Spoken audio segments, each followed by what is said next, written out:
The new Cold War comes to the Olympic Games. Despite winning 12 medals in Paris, the Chinese swim team has been mired in controversy over previous allegations of doping.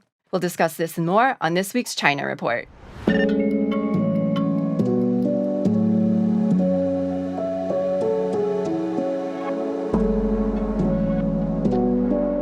Welcome to the China Report, a new show produced in collaboration with Pivot to Peace.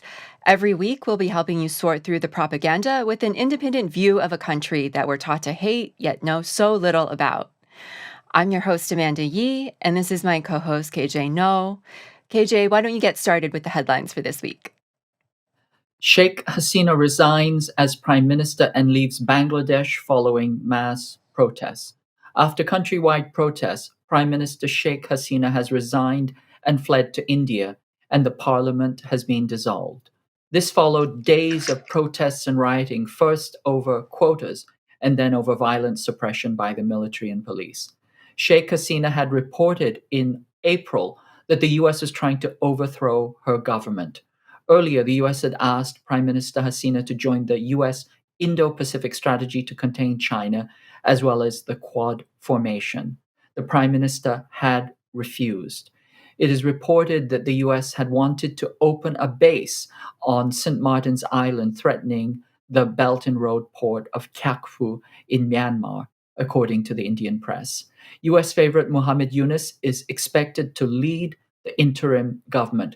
Yunus is beloved in elite Western circles for implementing microcredit through his Grameen Bank.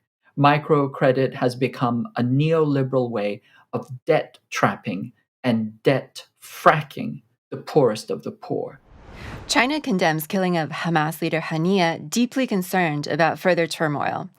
Beijing has strongly condemned the assassination of Ismail Haniyeh in a strike in Tehran last week. This came shortly after it helped to broker a national unity agreement among 14 Palestinian factions. Chinese Foreign Ministry spokesman Lin Jian warned the killing could plunge the region into deeper turmoil. Hamas and Iran have blamed Israel for the killing, while Israel has yet to publicly acknowledge responsibility.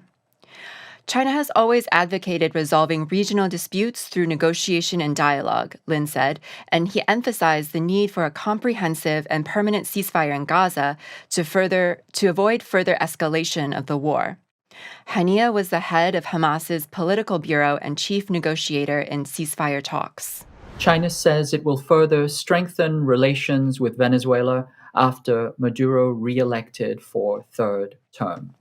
China congratulated Venezuelan President Nicolas Maduro on winning re-election. President Maduro and his PSUV party beat the opposition candidate Edmundo Gonzalez handily at the polls.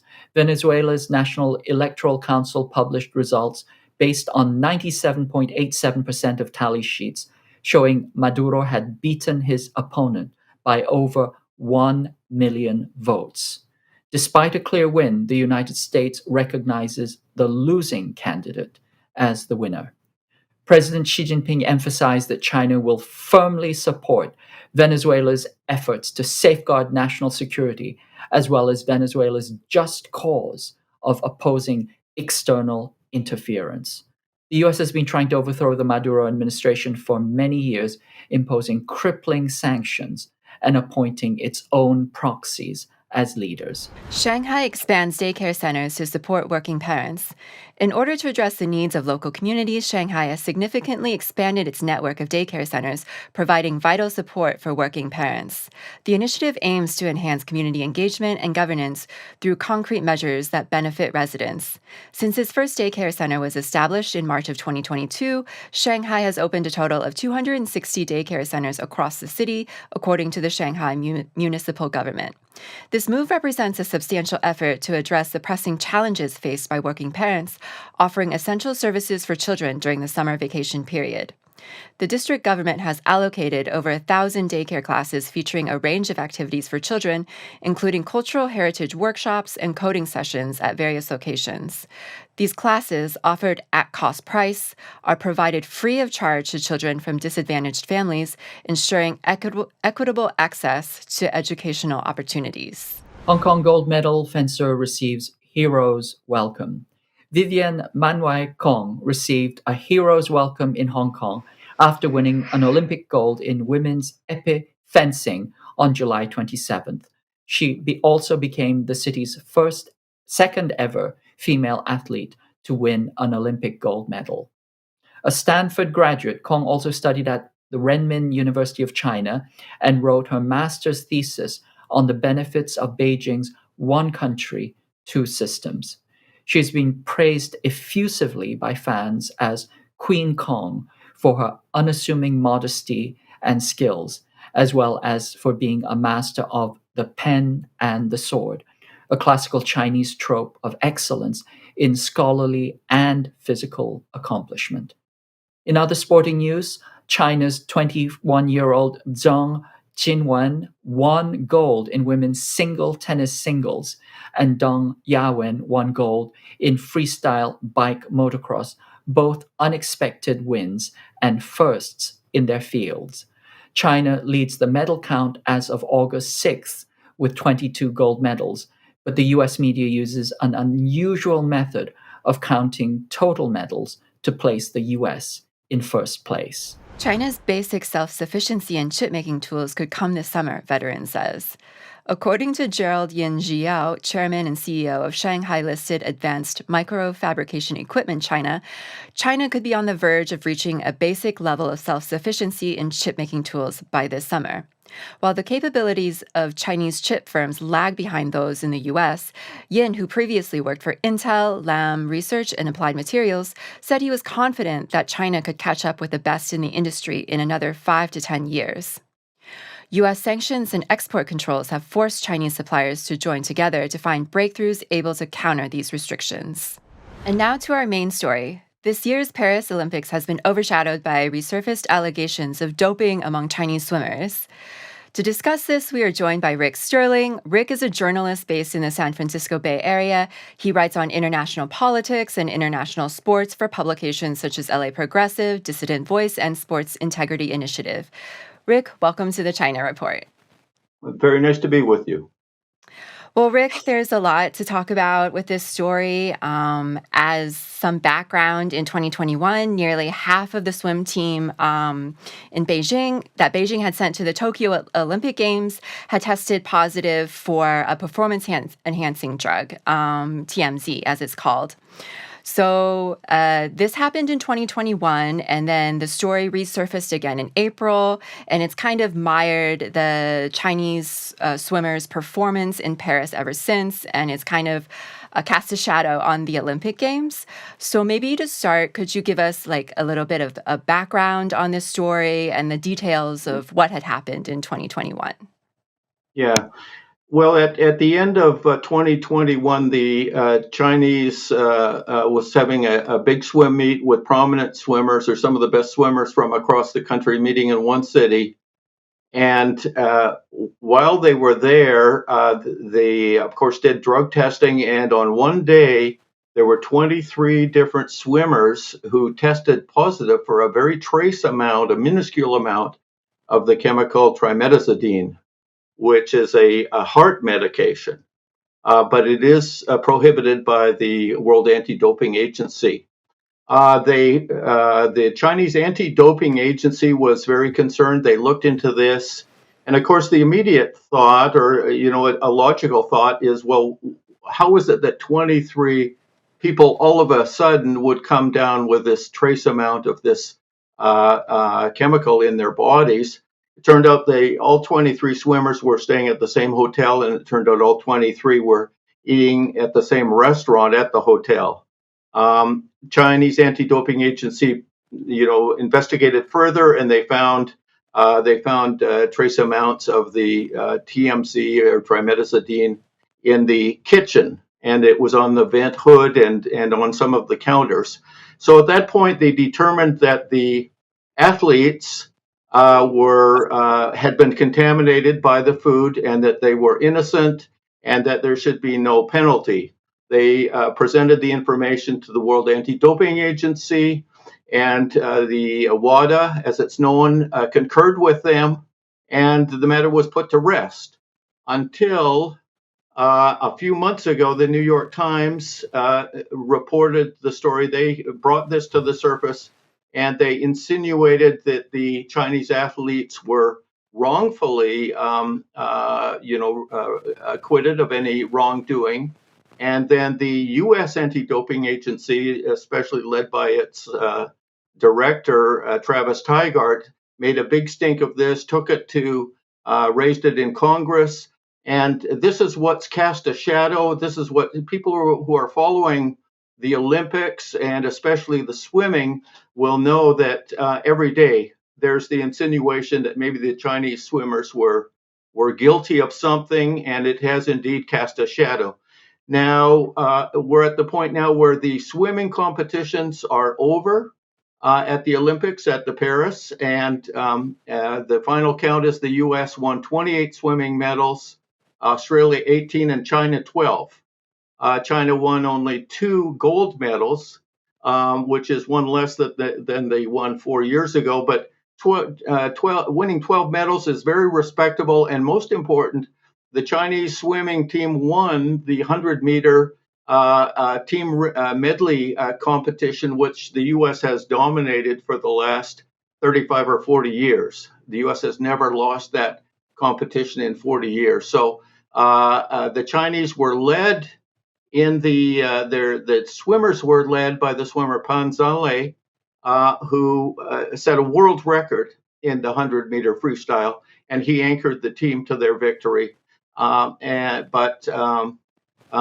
good thing there is that Pan Zhale was not one of the 23 swimmers, so that's a very good thing. In that, in some respects, that vindicated the whole team and left them feeling good. But many Chinese swimmers commented that it was very uncomfortable. It was very stressful for them.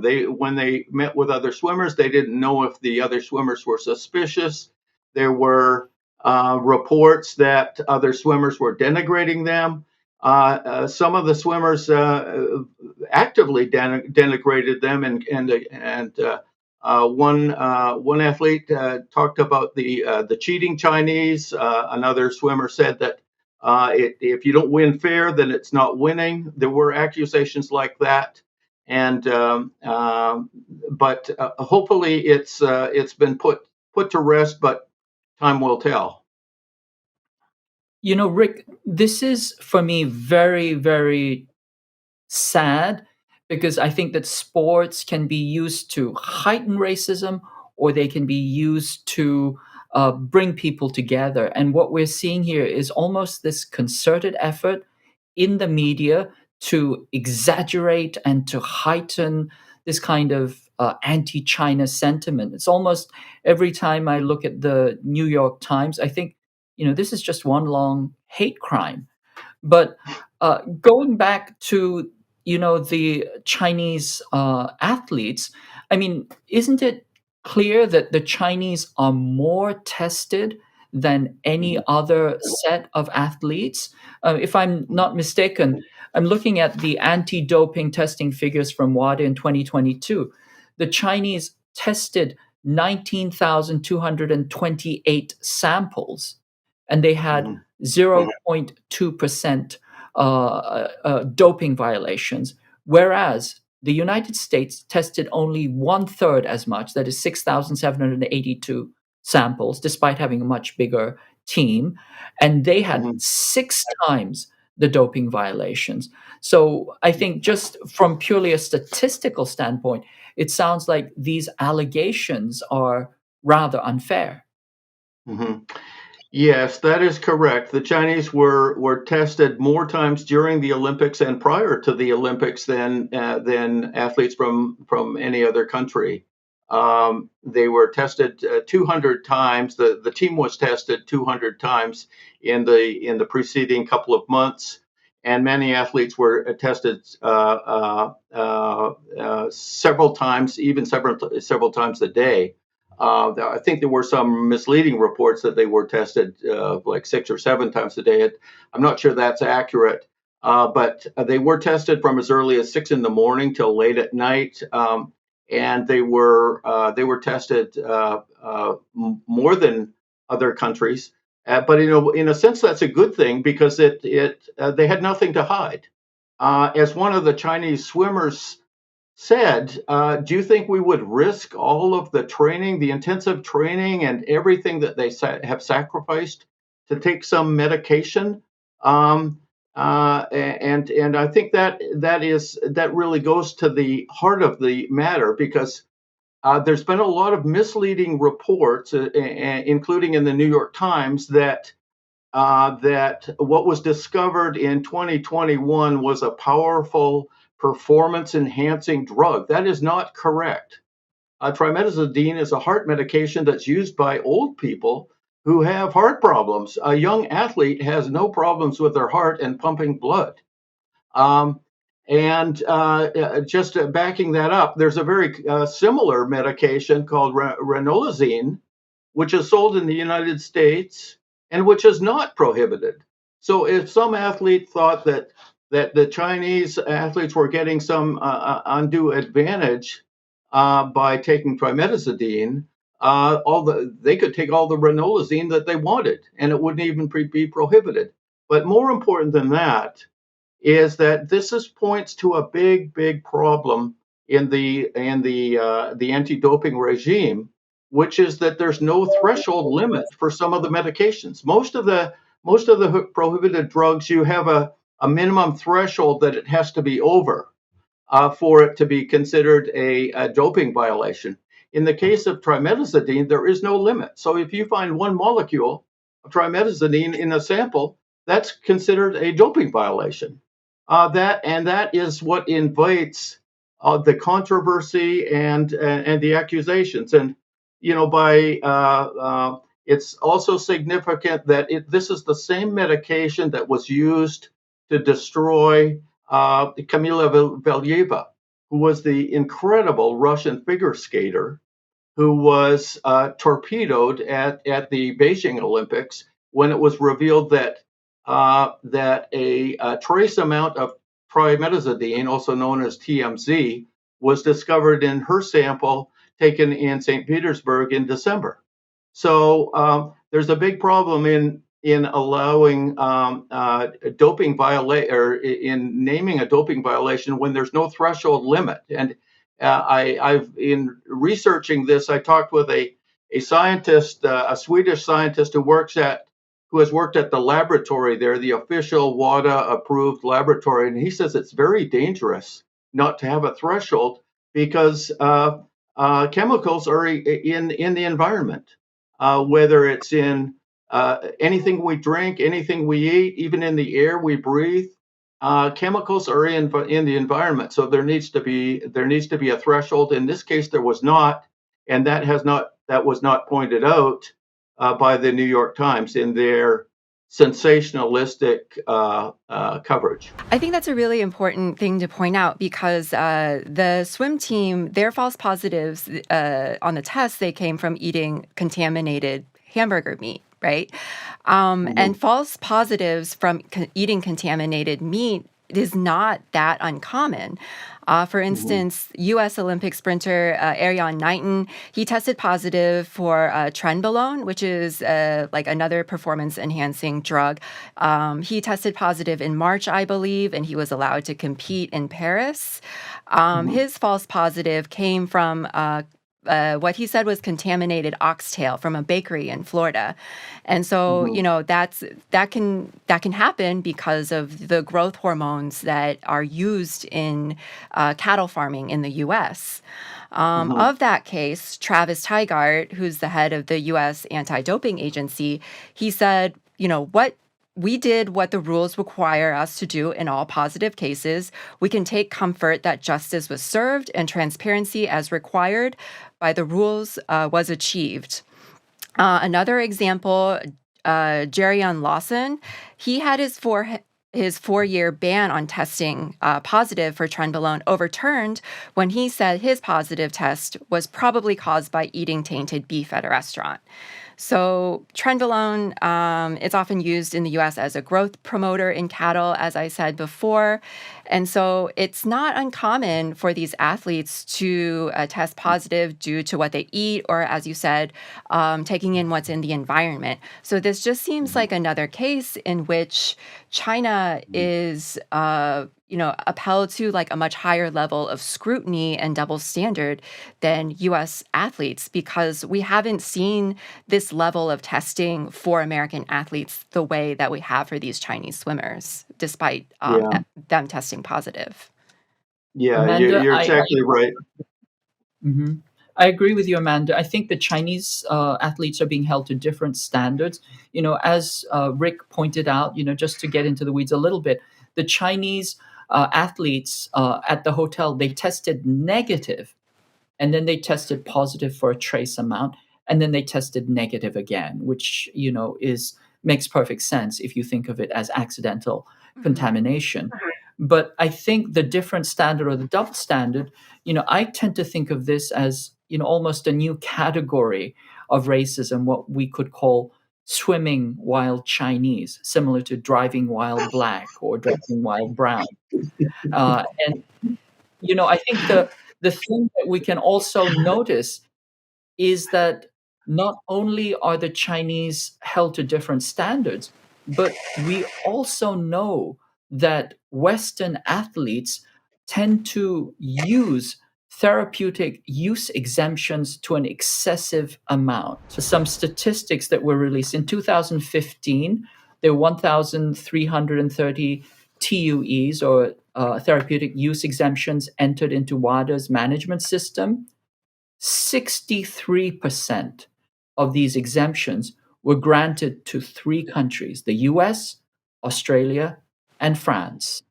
And the US itself granted 61% of all of its exemptions requested. That is to say, there were 400 of them were US. And so what we're seeing here is it's almost as if TUEs are to doping what lobbying is to bribery. That is, it's almost seems like a way of institutionalizing doping, but using the regulations in a very kind of skillful way to get an unfair advantage. I think what's striking is that most of the TUEs are being used by Western countries, as I said, the US, UK, and Australia. And I think this creates, this little backdoor whereby Western athletes, such as Phelps or others, claim that they have asthma, they use massive amounts of steroids, and all of this is considered legal, whereas the tiniest, accidental contamination is cause for this massive tarring of Chinese athletes. Yes, the TUEs or therapeutic use exemptions. That's a whole area, and I mean, just for everybody's clarity, what that means is that if you have a TUE or therapeutic use exemption, you're permitted to take a medication or a drug that otherwise would be prohibited, and these are secret. They are not publicized what athletes are allowed to take what medications, and that is a big controversy in itself. I think I'm certain that the Russians, the Chinese, and all virtually all athletes around the world support the anti-doping.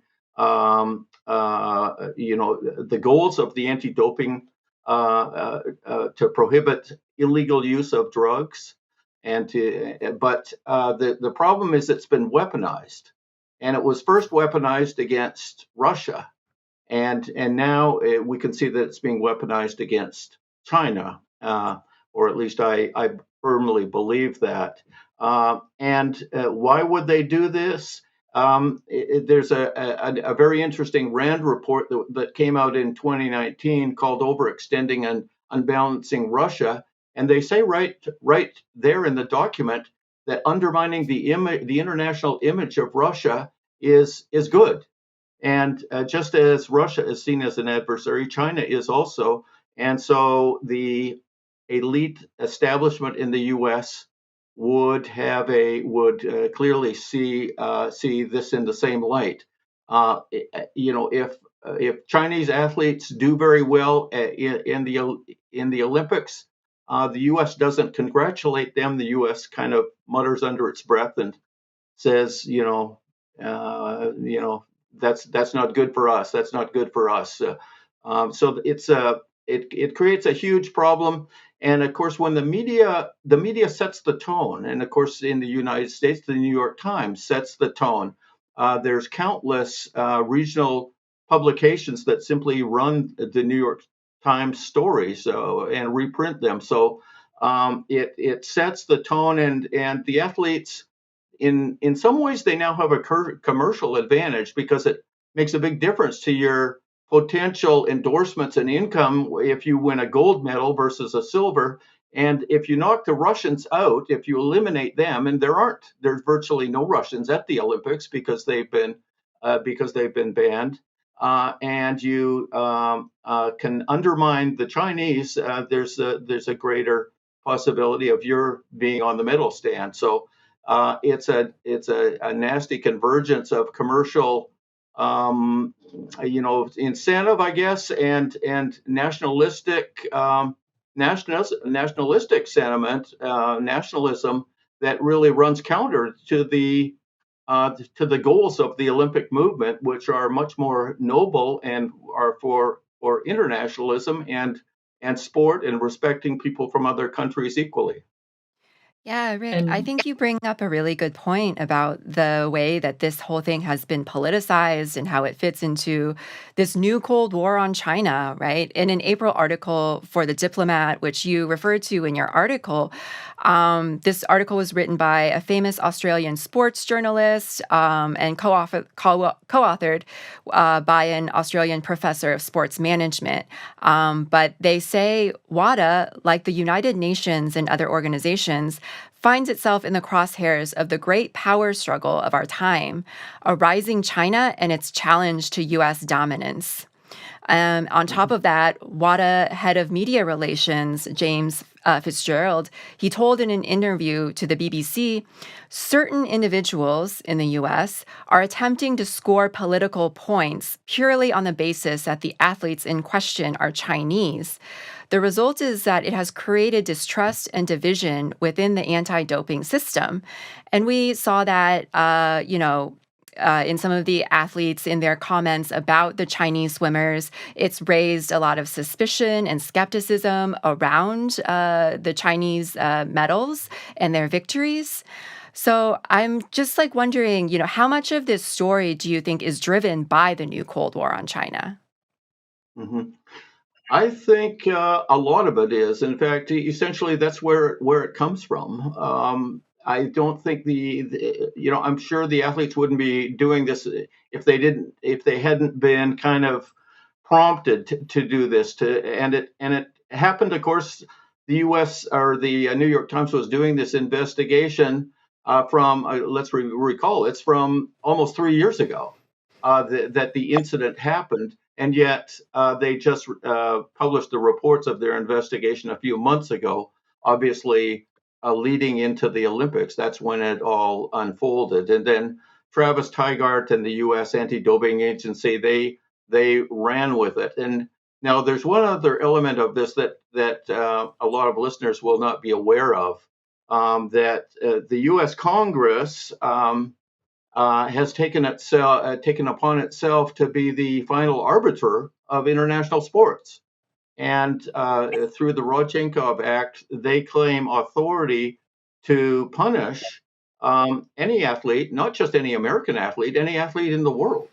So you can't. It's just such a glaring example of the U.S. pretensions to being the sole superpower, and they are pushing aside the World Anti-Doping Agency, which is the authorized body, which is supposed to, which does control this.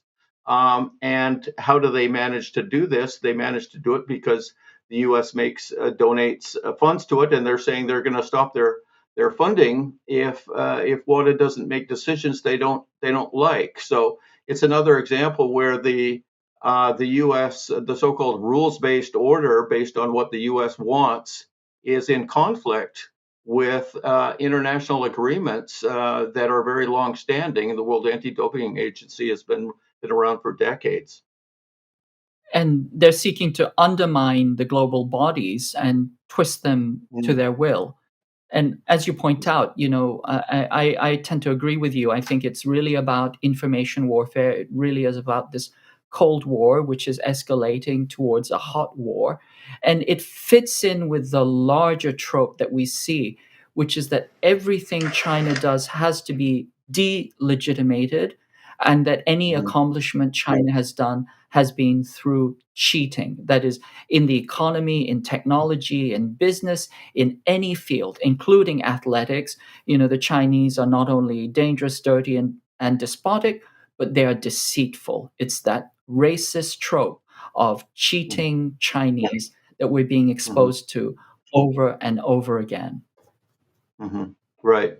Now, and the media has, in addition to initiating this whole controversy, they play up the Western athletes who are really going to the lowest standards by insinuating that maybe the Chinese aren't doing something fair, or maybe they're taking some super drug to help them, or maybe their swimming is not humanly possible. That was the claim, because when Pan Zhanlei set the world record and finished one full body ahead of the competitors, one of the athletes said, "Well, that's not humanly possible," implying that he must have done something extra to be able to do that. But on so the media, they play up the negative comments, but meanwhile there's some